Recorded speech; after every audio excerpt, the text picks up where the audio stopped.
말씀의 제목은 여러 상황이 불안정할 때 그런 제목입니다.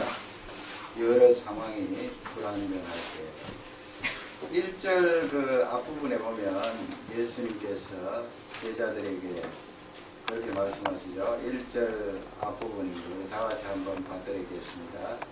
너희는 마음에 근심하지 말라. 이 구절은 다 외우시죠. 너희는 마음에 근심하지 말라. 근심하지 말라 그렇게 되어 있는데 근심, 불안, 우리들의 이런 두려움, 부정적인 그런 감정들 다 포함해서 예수님이 말씀하시고 계십니다. 너희가 불안정할 때 예수님께서 우리에게 불안정한 그 상황을 보고 두려워하거나 불안하거나 또 염려하지 말라 그런 제목인데요. 그런 말씀의 내용인데요. 이 내용을 보면서 제자들이 지금 어떤 상황에 있는지 조금 우리가 알아야 됩니다. 예수님이 지난주에 했듯이 제자들의 발을 씻어주시고 또 가룟 유다가 팔 것을 말씀하시고 그 다음에는 또 예수님이 내가 가는데 너희들은 그곳에 오지 못한다. 그러나 나중에 너희들도 오리라. 그런 말씀을 하죠. 그러니까 사도 베드로가 13장 뒷부분에 주여 영생의 말씀이 계시는데 내가 어디로 가겠습니까? 내 생명을 다해서라도 예수님 따라가겠습니다. 그렇게 하는데 예수님이 죽으시러 가신다는 말씀이죠. 지금 이 14장, 13장 내용은 예수님이 잡히시던 날 밤에 하신 말씀이죠. 그러니까 잡히시고 그 밤새도록 고문받으시고 금요일날 이제 십자가 지시는데 불과 하루도 남지 않았어요. 그런 상황에서 제자들에게 너희 중에 하나가 나를 팔리라 말씀하시고 내가 이제 죽으러 간다 말씀하니까 제자들이 상당히 그 실망스러운 그런 상황이에요. 이제까지 예수님 따라다니다가 기대에 잔뜩 부풀어 있는데 예수님이 왕되면 우리 12사람들을 한 자리씩 차지할 거라고 그렇게 잔뜩 기대에 부풀어 있는데 예수님께서 죽으러 간다 그렇게 말씀하니까 얼마나 그 마음이 비참하겠어요. 그래서 이 제자들 마음속에 그 근심도 들어오고 불안도 들어오고 두려움도 들어오고 기대했던 모든 것이 무너지는 그런 상황이었어요. 그래서 불안정한 상황 속에서 제자들에게 예수님이 하신 말씀입니다. 너희는 마음에 근심하지 말라. 아무리 우리 주위의 상황이 불안정할지라도 절대로 근심하지 말라. 불안해하지 말라. 두려워하지 말라. 그런 말씀이 되겠습니다. 그 말씀을 하시면서 우리가 근심하지 말아야 될 그 근거를 예수님이 제시하시거든요. 우리가 지금 인권이 보장되고 또 완전히 보장된 이 나라에 살고 있기 때문에 한국이나 여기나 마찬가지죠. 제자들처럼 이렇게 불안정한 상태는 아닙니다. 그러나 살다가 보면 이런 불안정한 상황이 수없이 우리에게 찾아오지요.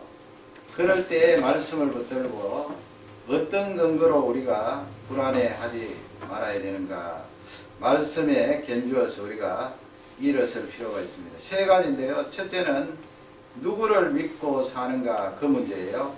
예수님께서 누구를 믿고 사는가.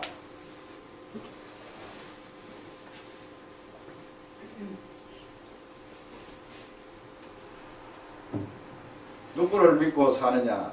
다시 1절로 돌아가면 1절을 다시 한 번 더 받드리겠습니다. 너희는 마음에 근심하지 말라. 하나님을 믿으니 또 나를 믿어라. 근심하지 말아야 될 것. 예수님이 직접적으로 그렇게 명령하시죠. 불안해하지 마라. 두려워하지 마라. 그 근거는 하반절에 나와 있는 대로 하나님을 믿으니 또 나를 믿어라. 믿으라는 거예요. 거기 하나님을 믿으니 그 말씀은 하나님 아버지를 믿으니 또 성자 하나님이신 나를 믿어라. 그렇게 성부 하나님, 성자 하나님을 말씀하시면서 믿으라 그렇게 말씀하세요. 우리가 이 육신을 가지고 있기 때문에 사람을 의지하게 됩니다. 의지하지 않을 수가 없죠. 여기 자녀들이 있는데 자녀들이 부모님 의지합니다. 아무리 내가 나이가 20살 넘고 30살 넘고 40살 되고 해도 우리 마음속에 부모님을 의지하는 마음이 있습니다. 의지한다는 것은 기댄다는 거죠. 예수님께서 너희들이 부모님을 의지하고 형제를 의지하고 또 기대는 것처럼 나를 믿으라는 거예요. 또 성부 하나님을 믿으라는 거예요. 믿으라는 것은 기대라는 거죠. 기대라, 신뢰해라. 이 세상에서 어떤 책이라도 이렇게 나를 믿으라 하는 책은 없습니다. 물론 뭐 사이비 교주들은 그런 말을 하고 또 책에다 기록해 놓겠죠. 나를 믿으면 산다. 그러나 그 사람들 혹시 그런 책을 썼을지라도 그것은 사이비 교주죠. 어떤 근거가 없습니다. 그러나 예수님이 지금 보면은 성부 하나님을 믿으니 또 성자 하나님인 나를 믿으라, 이 말씀은 창조주로서 이 말씀을 기록해 놓는 거예요. 그래서 우리는 이런 말씀을 접할 때 그냥 사이비 교주가 던지는 적어놓은 그런 내용으로 생각하지 말고 창조주이신 하나님께서 나에게 주시는 말씀이구나, 그렇게 받아들이시기를 주님의 이름으로 축원합니다. 이것은 북한에 있는 그 김씨 일가가 많은 백성들에게 쇠뇌 교육을 시키고 또 자기를 따르라고 이야기하고 심지어는 자기가 하나님처럼 그렇게 생각하고 선전하는 경우가 있는데, 그런 내용하고는 여러분 전혀 다릅니다. 그 김씨 일가는 이미 벌써 김일성도 세상 떠나고 김정일도 세상 떠났잖아요. 또 지금 있는 김정은이도 몇십 년 살면은 이 세상을 떠납니다. 그 존재는 사람에 불과하지만은 지금 1절에 나와 있는 하나님을 믿으니 또 성자 하나님인 나를 믿으라, 이 말씀은 이 우주를 창조하시고 만드신 하나님이 말씀하신 거예요. 틀림없는 말씀이에요. 그래서 우리는 이 말씀이 나를 쇠뇌시키는구나 그렇게 생각하거나 의도해서는 안 됩니다. 이 말씀은 창조주이신 그 하나님이 나에게 직접적으로 주시는 말씀이에요. 그래서 하나님의 말씀을 붙들고 내가 왜 불안해하지 않아야 되는가, 내가 왜 두려워하지 않아야 되는가, 하나님께 기댈 수 있기 때문에, 또 성자 하나님께 기대고 신뢰할 수 있기 때문에 내가 불안해하지 않고 두려워하지 않을 수 있구나, 믿음으로 받아들이면 되는 것입니다. 우리가 부모님을 이렇게 의지할 때도 위로가 많이 되잖아요. 또 부모님들은 자녀들 이렇게 사실 의지하게 되죠. 나이가 들수록 의지하면 위로가 많이 됩니다. 위로가 많이 되는데 그 부모나 자녀도 일순간이고 언제 어떻게 될지 알 수 없습니다. 그럼에도 불구하고 우리가 기대죠. 기대면서 살아가는데 하나님께서는, 예수님께서는 우리에게 나를 믿으라는 거예요. 나를 믿으라. 사이비 교주가 하시는 말씀이 아니에요. 이 우주 만물을 창조하신 그분이 나를 믿으라, 그것을 우리에게 말씀하고 있습니다. 이번 한 주간도 상황이 아무리 불안정해도 하나님 아버지를 기대고 성자 하나님을 기대는 한 주간이 되시기를 주님의 이름으로 축복합니다. 아멘. 우리 사람이요, 마음이 슬퍼지고 불안해지고 두려워지고 또 우울이 찾아 들어오면 어떻게 되는가 하면 자꾸 나만 바라보게 돼요. 나에게 초점을 맞춰요. 나에게 초점을 맞춰서 나에게 있는 좋은 점들을 쭉 보면 얼마나 좋아요. 그러나 우리 사람이 그렇게 되지 않고요, 나에게 자꾸 초점을 맞추다 보면 나에게 있는 시원찮은 부분만 자꾸 집중해서 생각을 해요. 그러니까 얻을 게 없잖아요. 생각하면 생각할수록 나 자신이 보잘것없고 그냥 지푸라기 같고 먼지 같고 아무것도 할 수 없을 것 같고 그러다가 점점 불안해지고 우울에 빠지고 자기 초점 가운데 깊이 들어가다가 헤어나지 못하는 그런 경우가 있습니다. 예수님께서 우리에게 주시는 말씀은 상황이 불안정할 때 너에게 자꾸 초점을 맞추지 말고 하나님께 맞추라는 거예요. 성자 하나님께 맞추어라. 내일이면 이제 십자가에 달려서 죽을 텐데 힘이 없어 달리는 것도 아니고 3일이 지나면 다시 부활해서 부활의 영광을 너희들에게 나타낼 텐데 하나님 살아계심을 나타낼 텐데 너 자신을 자꾸 바라보지 말고 하나님을 믿고 성자 하나님을 기대라. 그런 메시지예요. 이 하나님의 말씀이 우리에게 주시는 귀한 말씀입니다. 어디서 여러분 이런 위로를 받겠습니까? 제가 여러분에게 개인적으로 아무리 불안정한 상황에 대해서 위로를 한들 또 여러분들의 부모님이 위로를 한들 자녀들이 위로를 한들 한계가 있어요. 모두 다 한계를 가지고 있기 때문에 그러나 1절에 이 말씀은 창조주이신 그분이 무엇이든지 하실 수 있는 그분이 하나님 아버지를 믿고 나를 믿으라 그렇게 선포해 주시는 귀한 말씀입니다. 이 말씀이 축복이 되기를 주님의 이름으로 축복합니다. 아멘. 두 번째는 어떤 근거예요? 두 번째는 바른 길로 가느냐예요. 내가 바른 길로 가느냐. 만일에 내가 바른 길로 가고 있으면 불안정한 그 상황은 아무것도 아니라는 거죠. 너 육신의 삶을 가지고 70년, 80년, 90년 사는데 불안정한 상황이 여러 번 찾아오는데 그거 아무것도 아니라는 거예요. 중요한 것은 너희가 지금 바른 길로 가고 있느냐. 그게 중요하다는 거예요. 그것만 돼 있으면 그 불안정하다고 느끼는 그 상황은 대부분 상대적인 것이 많고 또 금방 지나가고 앞쪽에 하나님께서 믿으라고 하신 말씀처럼 해결해 주신다는 거예요. 바른 길로 가고 있느냐? 그것을 6절 말씀에서 예수님이 말씀하시죠. 요한복음에는 7번 반복해서 말씀하십니다. 나는 뭐 생명이다. 나는 빛이다. 나는 선한 목자다. 나는 양의 물이다. 예수님 그렇게 나는 뭐다 그렇게 말씀을 하시는데 이 6절 말씀이 그 유명한 말씀이죠. 나는 길이다. 나는 진리다. 나는 생명이다. 우리 다 같이 한번 읽도록 하겠습니다. 예수께서 이르시되 내가 곧 길이요 진리요 생명이니 나로 말미암지 않고는 아버지께로 올 자가 없느니라. 나는 길이다, 진리다, 생명. 길이다 할 때 여러분 내가 지금 어디로 가고 있느냐? 과거, 현재, 미래죠.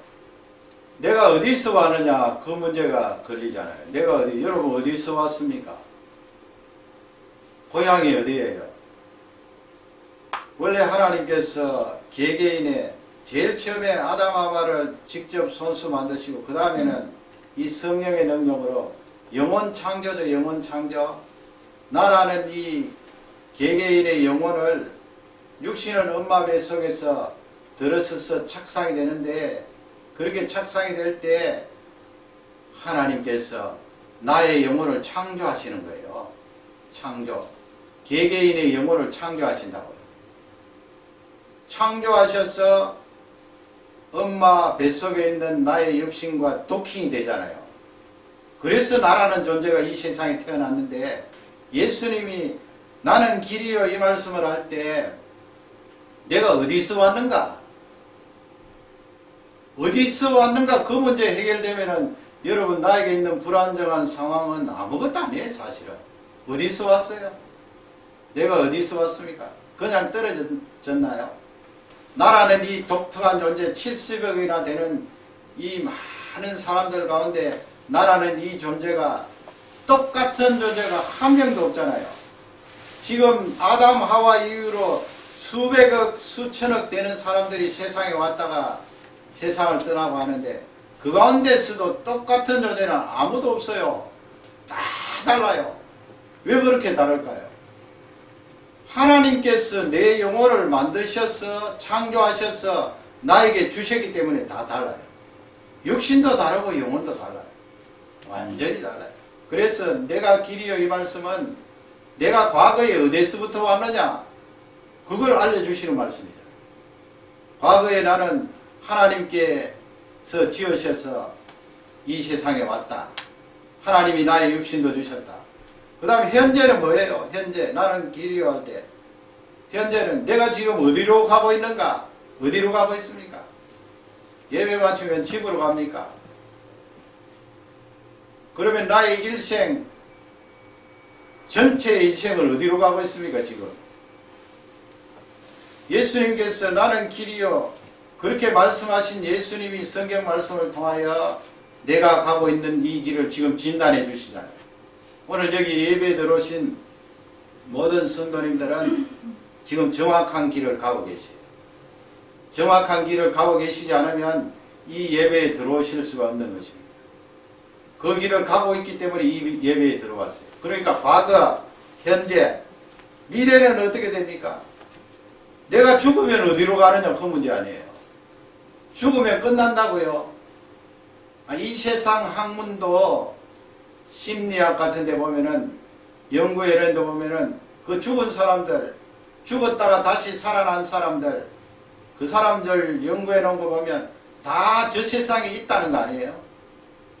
안 믿는 사람들이라도 저 세상에 있다고요. 하나님이 영혼을 만드셔서 내 육신에 넣어주시고 영혼이라는 이 존재는 영원히 불사잖아요. 불사. 죽지 않잖아요. 그런데 이 육신이 죽는다고 이 영혼이 끝이 나요? 천만의 말씀. 이 영혼이 가는 곳이 있습니다. 그래서 내 미래에 나는 어디로 가고 있는가? 어디로 들어가는가? 그 부분에 대해서 예수님이 확실하게 말씀하잖아요. 나는 길이요.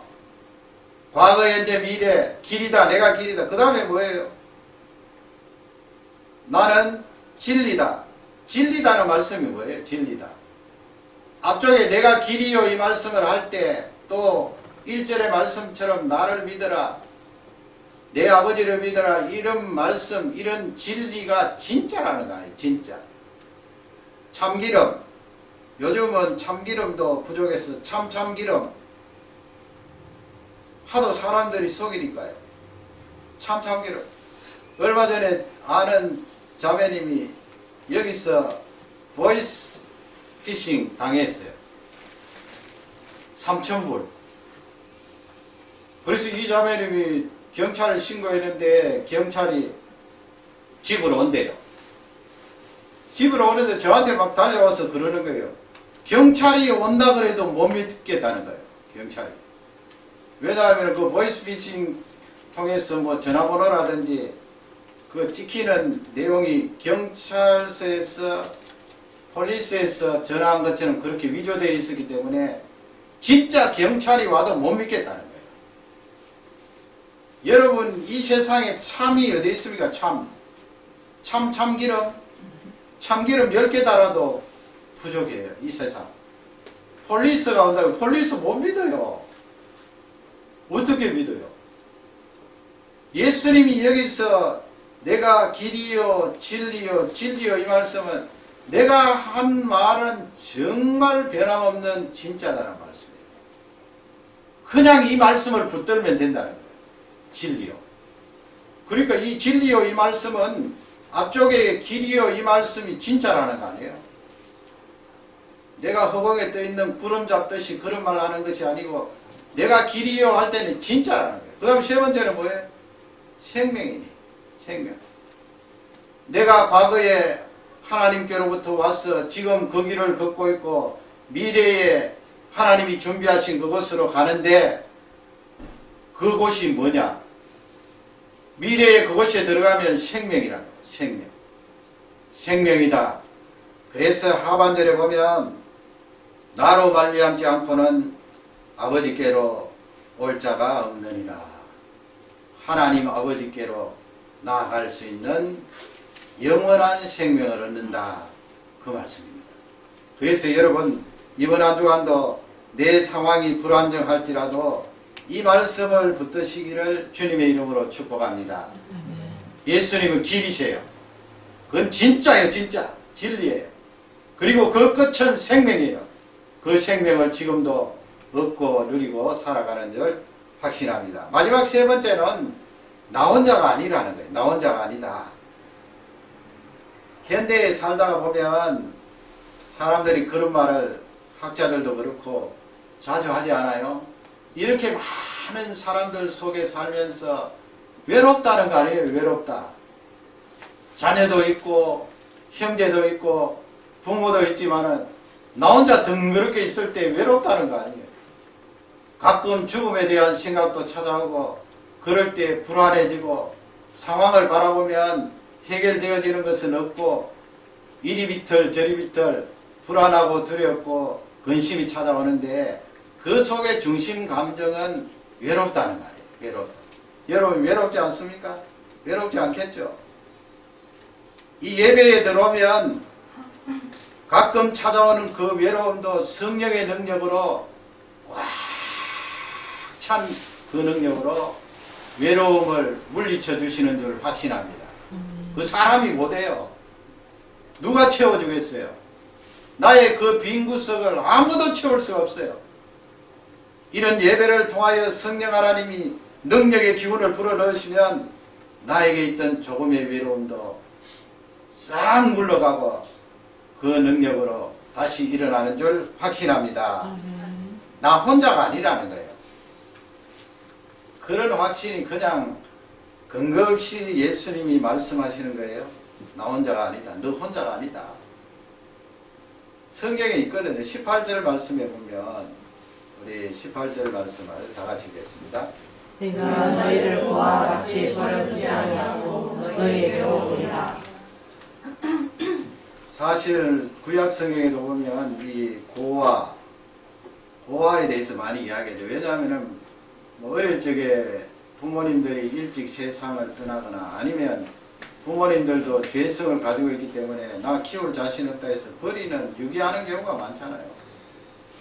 그래서 이 유기를 받는 아이들 고아원에 들어가서 생활을 하는데 사실 처음에 적응이 되지 않을 때 1살, 2살, 3살 그때 사람들이 이렇게 조사를 해보면 그 아이들 얼굴에 슬픔이 가더라고요.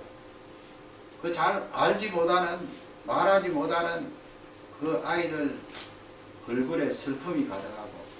쓸쓸함이 있고 괴로움이 있는데 물론 뭐 고아원에 잘 보살핌을 받고 나이가 들고 신앙이 들어갈수록 많이 해결되겠습니다만은 참 불쌍한 존재예요. 하나님께서 어린이들을 사랑하시고 이 세상에 귀한 자녀들을 주었는데 부모님이 일찍 세상을 떠나고 또 그 부모님이 자녀들을 버려서 고아원에 들어와 있는데 구약 성경부터 이 고아들을 하나님께서 귀히 보시고 잘 보살피라고 말씀해 주셨습니다. 약자들이죠. 약자. 하나님께서 그런 약자들을 보살피면 너무나 좋아하세요. 그런데 여기 보세요. 내가 너희를 고아와 같이 버려두지 아니하고 너희에게로 오리라. 예수님 그 말씀을 하셨어요.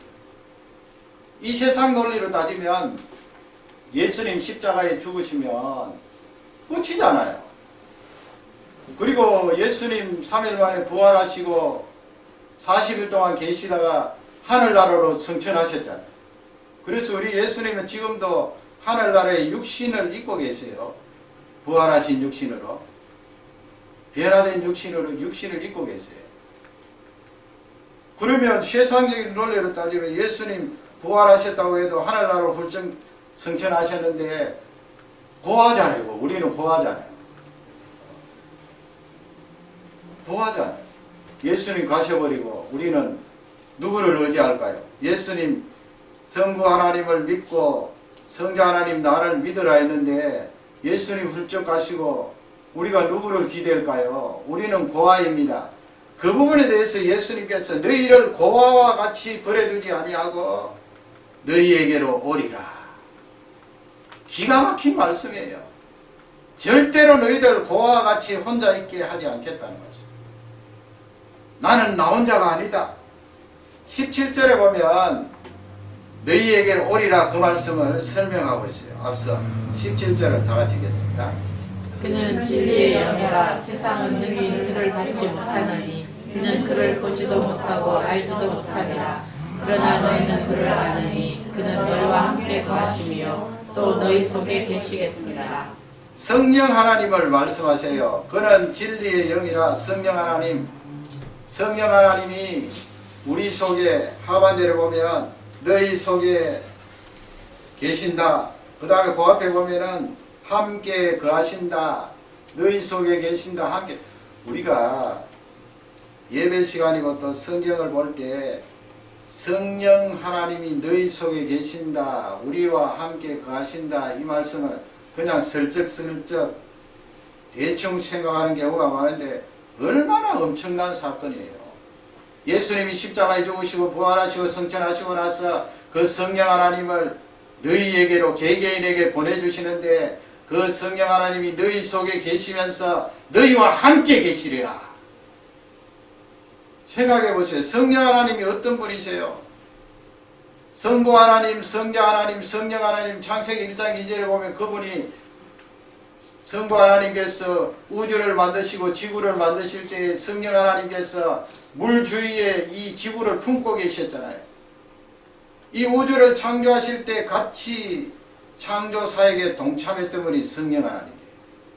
그 성령 하나님이 예수 그리스도의 죽음과 부활을 통하여 우리 개개인에게 오셔서 우리 속에 계신다 하는 귀한 말. 그러므로 나는 혼자가 아니에요. 나는 외롭지가 않아요. 너 홀로가 아니다.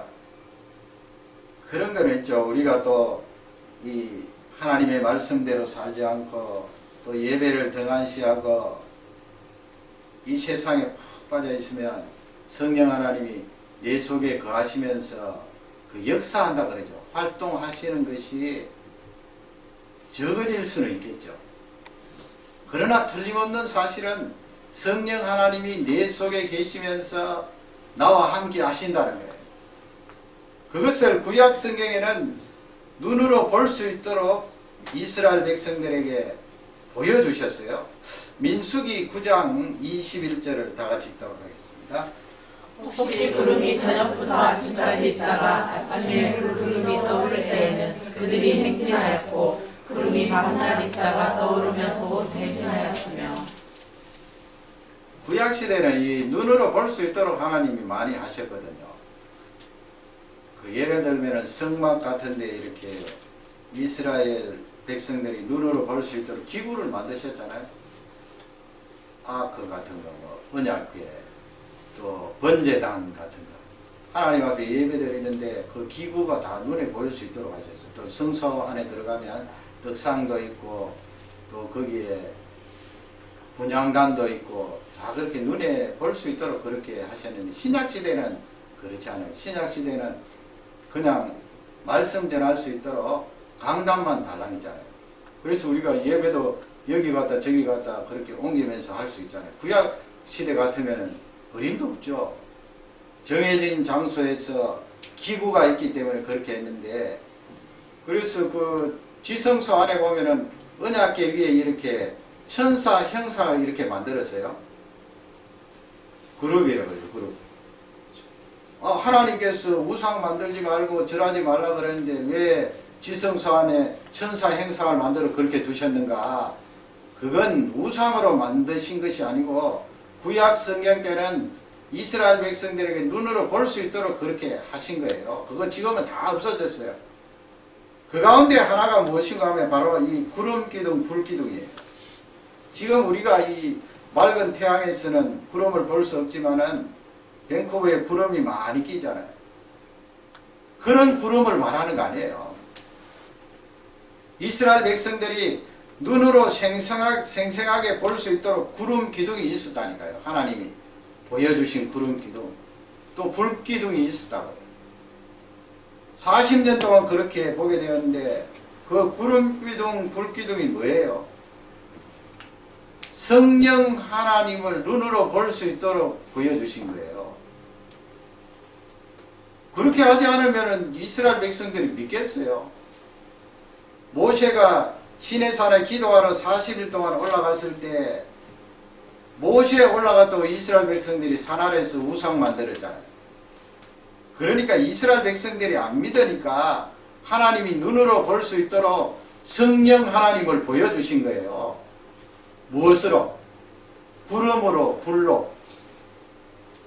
뭐 우리가 그때 상황을 지금 볼 수는 없지만 성경에 기록된 내용을 보면 엄청난 구름 기둥이 이스라엘 백성들과 함께 했겠죠. 불 기둥도 함께 했고. 그래서 거기 보면은 오늘 보면은 그 9장 21절에 보면 구름이 앞쪽으로 가면서 떠오르면 어떻게 한다고요? 행진하였다 그랬어요. 성령 하나님이 구름 기둥, 불 기둥이 앞쪽으로 이스라엘 백성들 앞쪽으로 떠올라서 나아가면 이스라엘 백성들이 그 구름 기둥 보고 전부 따라가는 거예요. 그 다음 구절 22절에 보면 22절 다 같이 읽겠습니다. 이틀이든지 한 달이든지 1년이든지 구름이 성막 위에 머물러 있을 동안에는 이스라엘 자손이 진영에 머물고 직진하지 아니하다가 떠오르면 직진하였으니. 뭐 1년도 좋아요. 구름 기둥이 움직이지 않고 그냥 성막 위에 가만히 머물러 계시면 절대로 이스라엘 백성들은 움직이지 않아요. 구름 기둥, 불 기둥은 무엇의 상징이라고요? 성령 하나님의 상징이에요. 성령 하나님. 이건 신약 시대에 예수님 십자가에 죽으시고 부활하시고 나면 성천하실 때 성령 하나님을 개개인의 성도들에게 보내주시는데 이 성령 하나님이 개개인과 함께 하시고 영원토록 거주하신다는 그 말씀입니다.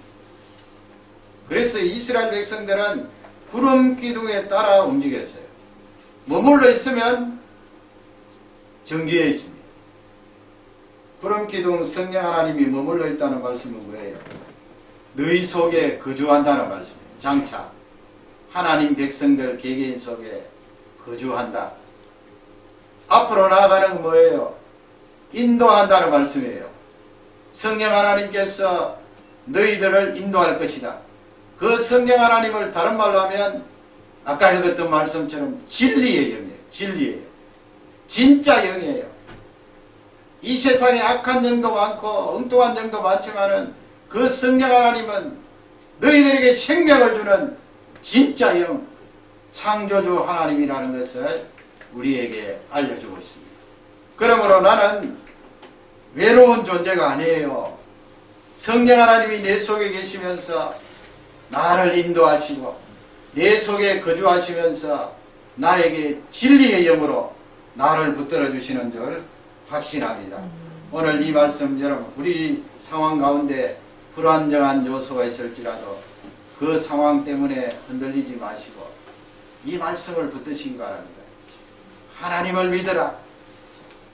네가 지금 가고 있는 길은 바른 길이다. 흔들리지 마라. 너는 외롭지 않다.